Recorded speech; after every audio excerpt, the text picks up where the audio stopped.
सचिन जब इस गांव की सच्चाई के बारे में अपने पापा से पूछता है तब सचिन के पापा बताते हैं।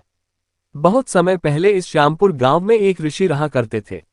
वह ऋषि बहुत ही तपस्वी और शक्तिशाली थे। उनके पास जो भी गांव के लोग अपनी समस्या लेकर जाते थे तो उसे तुरंत ठीक कर देते थे। पूरा गांव खुशहाल था, लेकिन कुछ लोग इस गांव की खुशहाली और तपस्वी ऋषि से जलते थे। एक दिन की बात है, श्यामपुर गांव के ऋषि गांव के बाहर गए हुए थे और वह एक रात के बाद फिर से श्यामपुर वापस लौट रहे थे। जब वह वापस लौटे तो उन्होंने देखा कि रास्ते पर एक व्यक्ति रो रहा है। तब ऋषि बोलते हैं, अरे पुत्र, तुम ऐसे रो क्यों रहे हो? मुझे बताओ क्या हुआ, मैं तुम्हारी मदद करूंगा। बाबा, मेरा एक दोस्त है, वो बहुत बीमार है और उसका किसी भी प्रकार से इलाज नहीं हो पा रहा है। वत्स, तुम ऐसे विलाप ना करो। मैं अपनी कुछ जड़ी बूटी की मदद से तुम्हारे मित्र को पहले की तरह ठीक कर दूंगा। मुझे बताओ कहाँ पर है तुम्हारा मित्र? उसके बाद ऋषि जब इलाज करने के लिए घर पहुंचते हैं तो अपने आसपास देखते हैं तो वहां कोई भी नहीं होता है। तब वह व्यक्ति ऋषि का मजाक उड़ाते हुए बोलता है, क्या आपको सच में लगता है कि मैं आपके जैसे ढोंगी पर विश्वास करूंगा?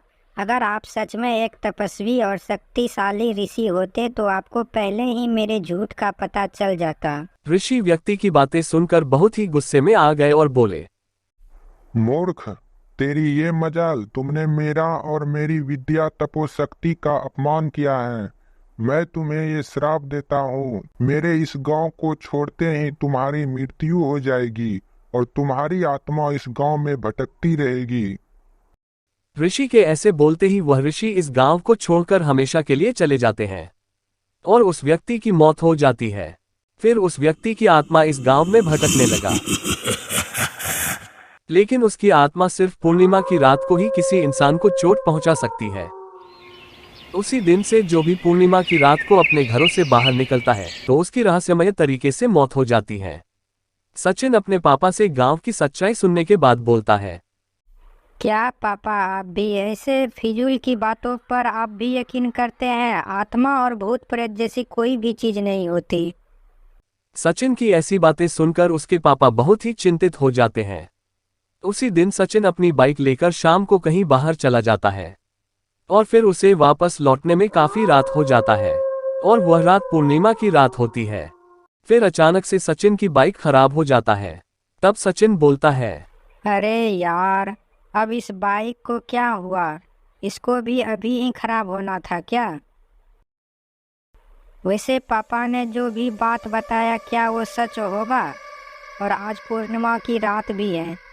नहीं नहीं, भूत प्रेत जैसी कोई भी चीज नहीं होती है। सचिन ये सब सोच ही रहा होता है कि उसको किसी की आवाज सुनाई पड़ता है, कोई नहीं बचेगा।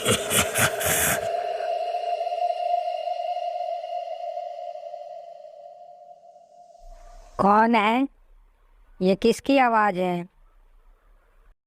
इतना कहकर सचिन अपनी खराब बाइक को वहीं छोड़कर वहां से भागने लगा। सचिन भागते भागते एक जगह रुक गया और फिर थोड़ी ही देर में सचिन की भी बड़े ही रहस्यमय तरीके से मौत हो जाती है।